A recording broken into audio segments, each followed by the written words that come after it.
WCCO Television, Minneapolis, St. Paul. You're watching the news on Channel 4. It's 5 o'clock.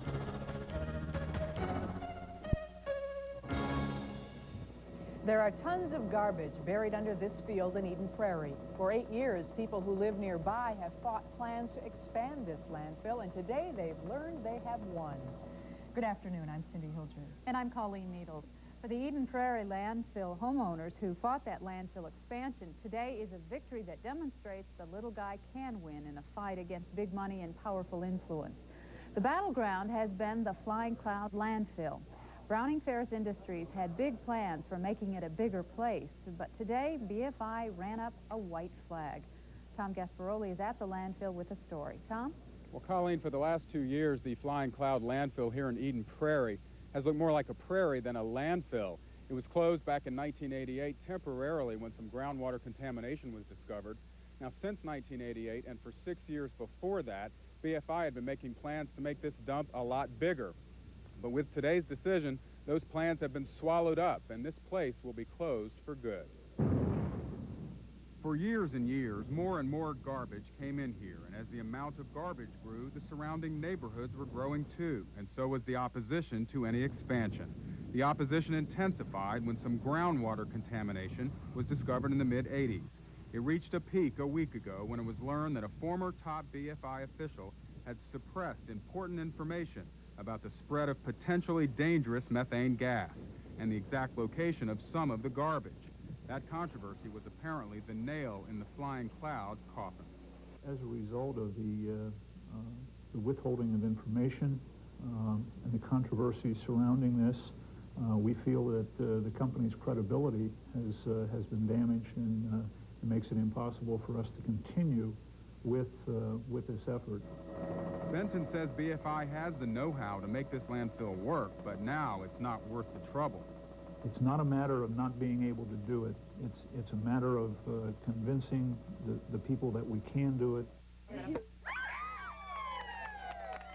In the adjacent Homeward Hills neighborhood today, families cheered the news.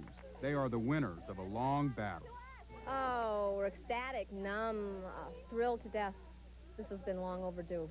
I think they finally realized that there's nothing they can do to pull themselves out of this. BFI will continue all its testing and cleanup efforts on the site. Residents say they'll be watching to make sure the cleanup is done correctly. With today's decision, the landfill fears that have been looming over Eden Prairie will someday be shifted to another area. BFI says that in about 5 years it will need a brand new landfill site, and when that selection process begins, you can bet there will be some more neighborhood controversy stirred up all over again. Tom, what will happen to the land now in Eden Prairie? Well, it will take about 3 to 4 years to completely clean up this area, then several more years for the garbage to settle. At that point, BFI could leave it as open land, could put in a wildlife refuge, or even put in a golf course. But a spokesman today said it's unlikely that for at least 20 or 30 years, whether there would be no significant building out here on this land. Okay, thank you, Tom. In other news today, the lights went out for a small part of Golden Valley, and a traffic accident was to blame. A Cadillac making a U-turn on Highway 55 was hit broadside by a gravel truck. Injuries to the people involved were minor, but the accident took out the traffic light at Douglas and 55, and that cut power to about 350 NSP customers. The power outage lasted only a matter of minutes, but cleaning up the rest of the mess took a lot longer. Another accident today brought a sense of deja vu, an accident involving a school bus, just one day after a Chanhassen school bus was in a multi-car pileup. But today the news was not nearly as bad. The school bus clipped a car that had pulled out in front of it on 49th Avenue in New Hope. The 12 to 15 children aboard got a jolt when the bus slammed on the brakes. One of them complained of a hurt wrist, but otherwise no harm done. Meanwhile, the children who went through yesterday's accident were back in the saddle again today. Back in the bus seat would be a better way to put it. To help them over some of the lingering fear after yesterday, the principal of Chanhassen Elementary rode along, and so did one of Carver County's deputy sheriffs. By the end of the ride, life was pretty much back to normal. This is primary election day in Minnesota, the day when voters will put an end to some political campaigns and keep others alive until the general election in November. But surveys indicate that there is not a lot of interest in today's primary. Estimates are that 3 voters out of 4 will not cast ballots today. Now, one of the decisions voters will make today is who should be the DFL's candidate for governor. The party's endorsed candidate is incumbent Governor Rudy Perpich, but he is being challenged by former State Commerce Commissioner Mike Hatch. Republican voters will choose their party's candidate for governor. John Grunseth has the IR endorsement, but he faces 2 other candidates, State Auditor Arnie Carlson and Attorney Doug Kelly. Voters are also choosing candidates for the U.S. Senate. Republican incumbent Rudy Boschwitz is unopposed in today's primary, but Democrats are choosing between their party's endorsed candidate, college professor Paul Wellstone, and State Agriculture Commissioner Jim Nichols. Paul Wellstone has set up his election headquarters at the Holiday Inn Metrodome in Minneapolis. And Alan Cox is there to help us set the scene. Alan?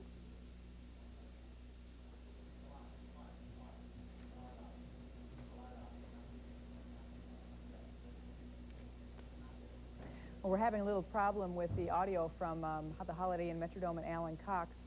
So I believe instead we will go to Mike Washer, who is live in Woodbury with the Jim Nichols campaign. Right you are, Cindy, and in keeping with the low-budget, old-fashioned style of the Nichols campaign, we're setting up for what his supporters will be a victory party in the garage of the Nichols home in Woodbury. Jim Nichols is here himself. He's putting up some of his signs. His daughters are here putting up some bunting and some balloons. They've iced down in a garbage can wrapped in a sleeping bag some Cokes for later on when the supporters arrive after the polls close this evening. Now, this is not a gimmick or a shtick. Jim Nichols has run his entire campaign right from here, from his home in Woodbury. His wife's been his campaign manager. His daughters have been advisors and helpers to him. He hasn't had any paid staff since early this summer. Today, Jim Nichols voted at Woodbury High School, and he is hoping for a low voter turnout in the metropolitan area, where it's believed that his opponent, Paul Wellstone, will be stronger.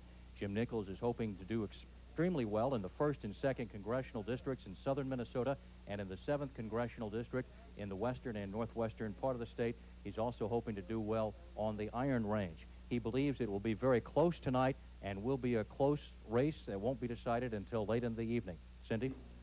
And Mike, his campaign, as you said, has been run out of his house, and hasn't his wife been his campaign manager? That's right. That's exactly been the case. And, oh, I'm sorry, we have Alan Cox right now, who, Mike, we're going to leave you in Woodbury. We're going to try to go back to Alan Cox. Alan, I think we have the audio problem worked out. Go ahead. I'm sorry for the delay, Cindy. This is the combined headquarters for all of the DFL-endorsed candidates. You can see I've gotten a position already by the refreshment stand, but right now there's not a lot of activity in here. It's pretty quiet. Posters are being put up at this point. But with 3 hours to go before the polls close, the big emphasis is on getting out the vote at this point and not getting ready for whatever party will occur tonight. Paul Wellstone has spent the day after voting, seeing friends, spending time with his family. This was the scene less than an hour ago in Chaska. He attended his son's soccer game, and he got in a little handshaking out there, a little politicking. He voted at 8 o'clock in his hometown of Northfield, where he's on sabbatical from Carleton College as a professor. And he also spent time with his mother in Northfield and with some friends. We're told he may speak to here around 10 to the crowd here if one shows up at about 10:30 tonight, although the Wellstone folks have to defer to Governor Perpich's campaign in case the governor shows up and wants to make a statement here. Cindy? All right, Alan. Thank you very much. We'll check in with you at 6. Okay, now we're going to turn to Matt Balow, and I guess there is an answer now on that severe weather that hit Nelson, Wisconsin. Down in Nelson, they determined after looking at the damage that it was in fact a tornado. Either the funnel skipped across Nelson, or if it was on the ground the whole time, it was a very weak tornado. But for those of you who are wondering, yes, Nelson, Wisconsin did receive a tornado the other day. We do have some severe weather right now over in Wisconsin. A severe thunderstorm warning is in effect for Barron County until 6 o'clock tonight. Barron, Rice Lake, and Cumberland now in the path of a severe thunderstorm, which you can see on the right side of your screen there. And the atmosphere is very unstable. We'll have the chance for thunderstorms for the rest of tonight. Now, today was increasingly sticky throughout the day. We started with a low of 58. The high has been 88. Right now, it's mostly sunny and 87 degrees. And tonight, there is the chance for thunderstorms. We'll have a low temperature of 67 degrees. We do have a severe thunderstorm watch out for northern Minnesota. And we'll talk more about the weather that's going on a little bit later on in this half hour. Cindy, Colleen? Okay, thank you, Matt. Well, there is much more to come today on the 5 o'clock news. Next, we will continue our series of reports on education in the 90s. Daryl Savage shows us how computers are finding their way into preschool classrooms. At 5:15, entertainment reporter Bill Carlson talks with Kathy Rigby, the former gymnast who's now starring in Peter Pan.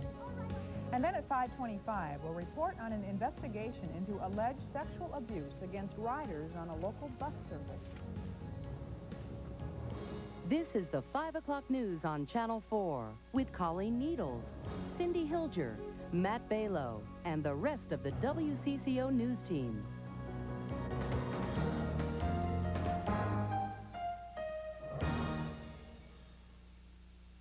I like shirts that hide pizza sauce.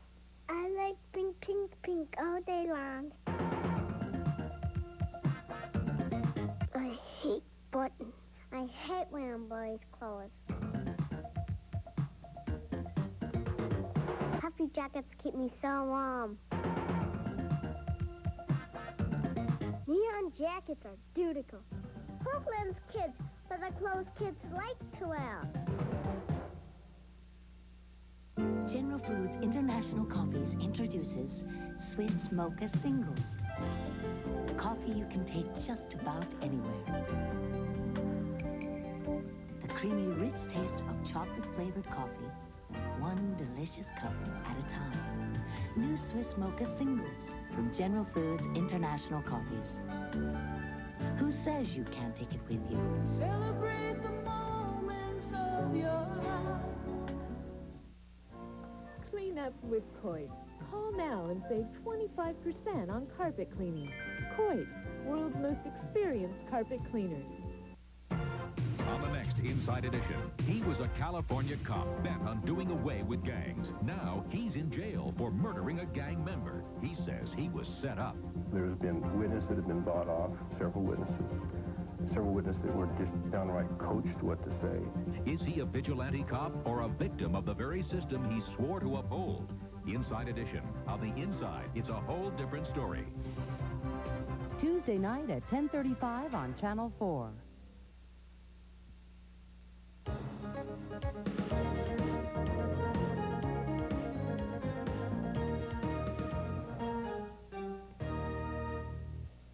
Today in our continuing series, Education for the 90s, we look at the increasing influence of computers in preschool classrooms. Parents often judge the quality of schools based on the number of computers. And while some educators are quick to point out the beneficial uses of computers for young children, other educators say we should not assume computers are always helpful or always necessary. Education reporter Daryl Savage joins us now to talk about the issue. Well, Cindy and Colleen, as we approach the 21st century, parents of school-age children are looking for different things as top priorities in their children's schools. One priority that's coming up more and more these days is that of computer technology. Now, many parents want their children to get a head start. They say getting their children onto computers at the age of 5 is waiting too long. So now we're seeing an increased number of computers in front of kids 4, even 3 years old. Most educators say that could be beneficial. Others say we shouldn't get carried away. The day at this Minnetonka preschool began like most, and then the big moment. I want to do yellow. This school computer was turned on for these children for the first time this year. Let's try again. Put the computer on and turned it on. We lost them all. They were all running at the computer. And it was hard to break them away. I think we had, probably, 90% of the kids that jumped on it right away. This is nothing unusual. Just walk into a classroom and it's obvious how fascinated the children are with computers. Most of these kids are 4 years old. Some are as young as 3. The fact is, most Minnesota children, no matter what age, now have access to computers in their schools. And many of the teachers say there are practically as many uses as there are computers. Some children can learn numbers, letters, and colors. And in other kids, it might just be a little motor skills. They might need to find numbers or letters and be able to move their hands well. What does that say? Zam, zam, zam, zam, zam, zam, zam, zam. William works primarily with special needs children who use computers to help their physical and mental development. But some educators fear most computers are not used so practically. Shirley Moore is Professor Emeritus at the University of Minnesota and has been working in child development for 30 years. I am a little concerned with the emphasis on computers with very young children in educational environments or in homes, because I think it raises some expectations that are probably not very well-founded. Now, some educators are concerned that if children start to rely on computers too much, they won't learn basic concepts the right way. For example, math. Most of us learn to count by using our fingers or by using objects.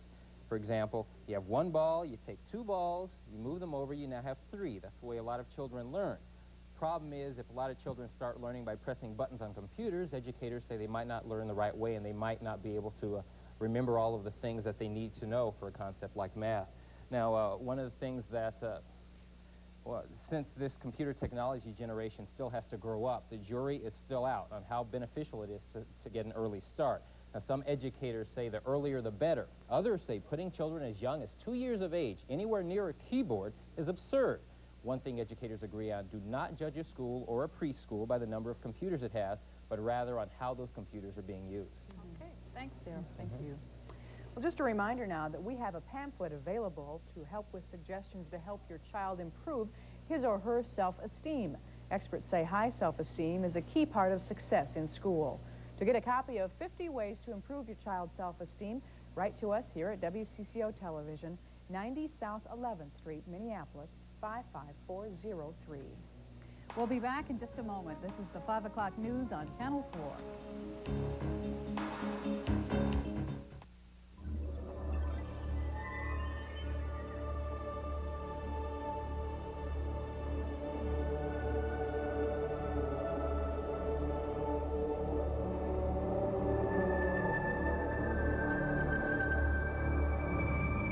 It happens so fast, it's almost over before it starts.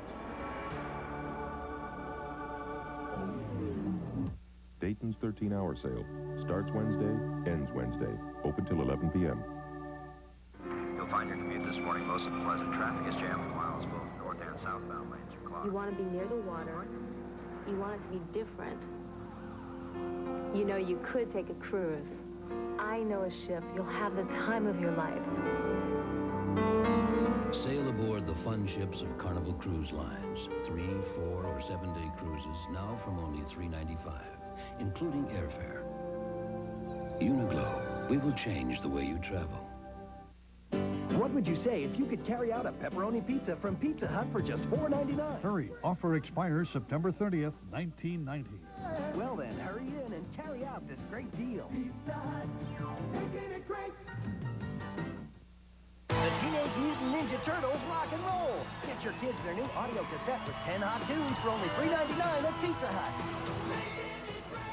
Pizza Hut fast free delivery now serving Twin Cities. Call now, check mailbox, local paper, or Yellow Pages.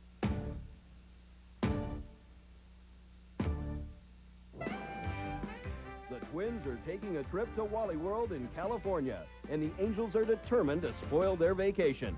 Wally Joyner leads the young Angels, whose strength lies in the wings of their pitching staff.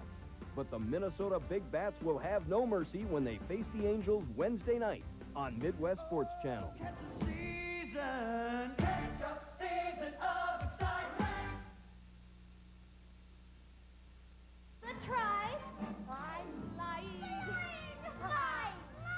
Over bed, over chair, duck your head, clear the air. Oh, what lovely fun! Watch me, everyone. That was a scene from a new production of Peter Pan, starring former gymnast Kathy Rigby. She was the first American gymnast to win a medal in international competition. She won 12 Olympic medals, 8 of them gold. And now her career has taken a different turn. Becoming a singer and actress has required the same determination she used as a gymnast. Entertainment reporter Bill Carlson has the story. High up and as light as I can be. The great thing that I found about the theater versus athletics is very controlled. You think about the same thing over and over again. You don't deviate from your routine. And while you stay within the intention of a scene, and you don't want to, you don't want to go off on a tangent somewhere because the other actors won't know what you're doing, you really have to play the moment. And you have to have an incredible amount of freedom and vulnerability and the ability to take risks. And so to go from a very controlled situation into a very vulnerable situation was a big step in my life, and one that I think probably why I truly enjoy the theater even more than I did my athletics. Watch me, everyone. Take a look at me and see how easily it's done. The show has been touring since last December, and starting this December, we'll spend 15 weeks on Broadway. Will opening on Broadway be a little like going to the Olympics? Yes, it will be just like going to the Olympics, I think. I have mixed emotions about it. It is, you know, there's the Olympics of theater, and I'm so looking forward to it. It's a great challenge, and I think that I have a different perspective now. I can go into it with an excitement and an anticipation rather than a fear of hoping that I don't fall off. At this point, I just want to go. I want people to enjoy it and forget about the scores, you know. All right. But pay attention. This is not as easy as it seems. With Kathy Rigby making the leap from Olympic sensation to Broadway star. Bill Carlson, WCCO Television News. Peter Pan runs Wednesday through Sunday at Northrop Auditorium on the University of Minnesota campus. And we'll be right back after this.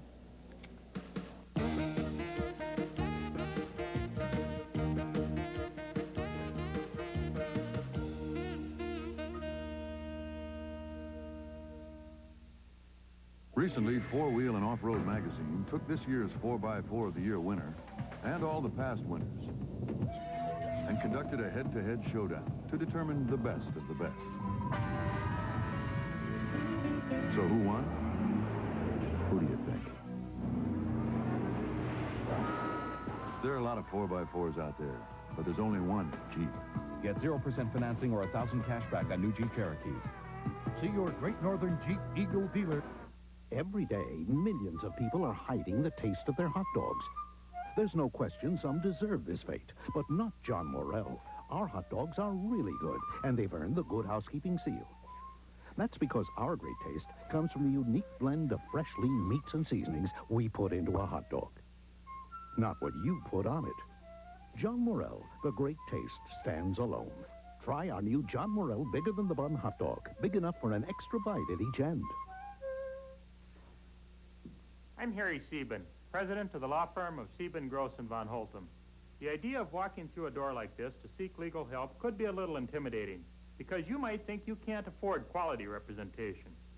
But at Sieben, Gross & Von Holtum, our initial consultation about your accident case is free of charge, and our only fee is a percentage of the money we recover for you. You can't afford anything less than top quality legal help, so if you've been injured, call Sieben, Gross & Von Holtum. As we push this little button just like that. Hello, I'm Mike Fairborn. It's been a while since I was a scout like these Boy Scouts and Girl Scouts, but I remember how much fun it was to try new activities with friends. I also know that the skills and the confidence that I gained as a scout has made a lasting impact in my life. Children learn they can do just about anything in Girl Scouts and Boy Scouts. To find out how your child will benefit, join other parents at Recruitment Night. It's on September 13th for Cub Scouts and September 18th for Girl Scouts. Call these numbers for information.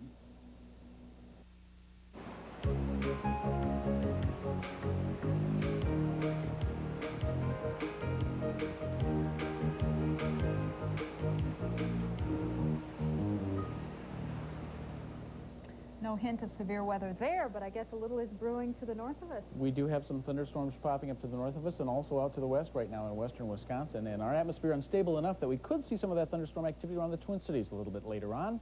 Right now it's mostly sunny and 78 tonight. There's a chance for thunderstorms, a low temperature of 67. Tomorrow it'll be breezy and humid and windy. A chance of thunderstorms and a high temperature of 89. Some very warm summer-like weather we've had. Could this be the last couple of days of summer? Well, we lose 3 minutes of sunlight per day now. We've never reached 100 degrees this late in the year. And the earliest snowfall in the season on record, September 15th, 1915, that's just 4 days from right now. We have some very summer-like weather out there, and if you got up this morning and got outside, it was really pretty comfortable. Dew points were mainly in the 50s through the early and late morning hours, but over the course of the day, the dew point rose 16 degrees, almost into the tropical 70s category. Very, very muggy over the past few hours. With all the moisture, the atmosphere is unstable, and there is the risk for severe weather tonight across all of Minnesota and western Wisconsin. And we do have a couple of severe thunderstorm watch boxes out, one for northern and central Minnesota right now. Another severe thunderstorm box just issued for most of central Wisconsin. The Twin Cities not included in either box at this time, but again, the atmosphere very unstable. Right now, within 75 miles of the Twin Cities, the Doppler radar is showing a severe thunderstorm near Rice Lake. There's a severe thunderstorm warning out for Barron County till 6 tonight. Another shower just north of Amory right now, trailing that one. This isn't severe, but some showers and thunderstorms popping up, as I mentioned. And this could be summer's last hurrah, because in the upper levels of the atmosphere, that airflow right now is making its way just out of the west. We've got the warm, very humid air right now around the 5-state area. But over the next few days, it looks like things will be changing, As that airflow starts to make its way out of the northwest, that's going to allow some much cooler air on the way. So by Friday and Saturday, right now, it looks like highs are going to be in the upper 60s. Some very fall-like weather just a couple of days away. But until then, conditions rather rough tonight. We could get some thunderstorms again. They could possibly be severe around here. We'll keep you updated as we need to. Okay, thank you, Matt. Metro Mobility is a transportation system that serves the elderly and the disabled. It is coming under fire for sexual complaints against a few of its drivers. The service is run by the Regional Transit Board, which says most of those complaints were not reported to them. Darren Ward reports. For the most part, drivers for Metro Mobility vans are considered courteous and pleasant. But according to complaints filed by some clients, other drivers have been accused of using suggestive language, fondling, and engaging in sex. Since 1987, Hennepin County Adult Protection Services has received 16 complaints. Half of those were made this year, and one driver was prosecuted. That one involved a 22-year-old male driver who sexually assaulted a female client who had brain damage and had physical impairments. If he's convicted, he could face at least 15 years in prison. I don't think you can diminish the importance of even one complaint. You know, one complaint's too many. Whether you have to expect it, yes. And these cases are extremely difficult to prosecute because it generally is one person's word against another, and the other person happens to be someone with a disability. While the Regional Transit Board is investigating complaints against some of its Metro Mobility carriers, it has already instructed some of its vendors to place signs inside each of its vehicles, encouraging clients to report any incident of abuse. Darian Ward, WCCO Television News, the Twin Cities. Van companies which fail to report passenger complaints about sexual assaults may face financial penalties, contract suspension, or termination. We'll be right back.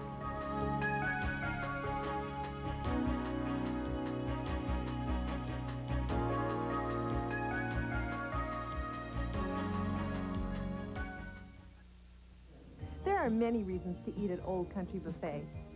The great salad bar with fresh vegetables and fruits, the homemade soup, the many vegetables and special daily entrees, including carved roast beef and ham for dinner, and, yes, the desserts. All this and more, just $4.75 for lunch and $6.29 for dinner. The real reason is my family. Old Country Buffet. It's the kind of place even my mother approves of. Some of the townsfolk are fixing up the old library. 40 years ago, many of them came here as students, but now they're here as volunteers. Our generation enjoys being active and involved. Of course, there'll be some stiff muscles tomorrow, but that's why there's Bufferin. Bufferin's strong 100% aspirin relieves aches and pains fast. And Bufferin's buffers make it gentler to the stomach than plain aspirin.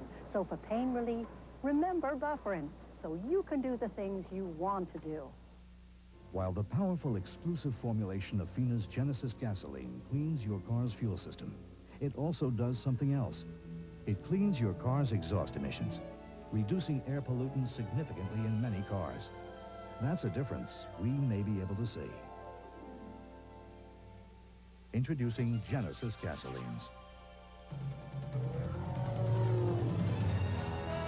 From your friends at Fina, the formula for the future.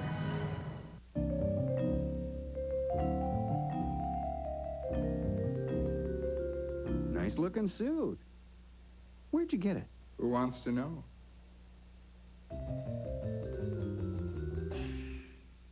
A proposed Minneapolis school referendum hopes to improve education by lowering class sizes. With a price tag of $23 million a year, is this an investment for the future or a waste of taxpayers' money? Join WCCO TV for a Dimension Report Wednesday night at 10. President Bush addresses the joint session of Congress tonight to talk about the Persian Gulf confrontation with Iraq. Now, among other things, Mr. Bush is expected to say the crisis has forged a new world order, with former Cold War adversaries standing together in defense of international law. The president's speech will be broadcast tonight at 8 o'clock here on Channel 4. Coming up tonight on the 6 o'clock news, we'll have more on today's primary election in Minnesota. And our government reporter Pat Kessler is covering today's election, and he's here now with a preview of what we can expect tonight. Pat. Cindy, this is one of the most hotly contested primary elections in recent years in Minnesota, but state officials are saying only 1 out of every 4 voters will probably go to the polls today. So you go figure it out. In the Democratic side, there are 2 strong candidates for governor, and the Republicans have 3 major candidates for governor as well. In the U.S. Senate race, there are 2 Democrats fighting for the right to face Republican Rudy Boschwitz in the fall. Here's what you should look for tonight. If you're John Grunseth, you want some of that outstate vote in southern Minnesota and western Minnesota, and you want the people who are against abortions to vote for you. If you're Arnie Carlson in the Republican race, you want the abortion rights voters, and you want a good turnout in the Twin Cities. Doug Kelly, also a Republican, wants some abortion rights voters, and he wants to do well in the suburbs. Now, for Rudy Perpich and Mike Hatch in the Democratic race for governor, they want to split it in the Twin Cities if you're Mike Hatch, and if you're Rudy Perpich, you want a very heavy vote on the range. But if there's one message we've been getting from all of the campaigns this afternoon, it is this. It's going to go very late, and we will be here no matter what. Cindy? And Pat, where will you be tonight? You'll be covering Arnie Carlson? We'll be with Arnie Carlson and also following Doug Kelly tonight. And we'll have reporters all over the place, of course. Okay, Pat. Thank you very much. We do hope you'll join us for our election coverage this evening, starting at about 9 o'clock after the President's address at 8 o'clock. And coming up in a few seconds on the CBS News, we'll have the latest on the Persian Gulf crisis and a preview of the President's speech tonight at 8. Good evening.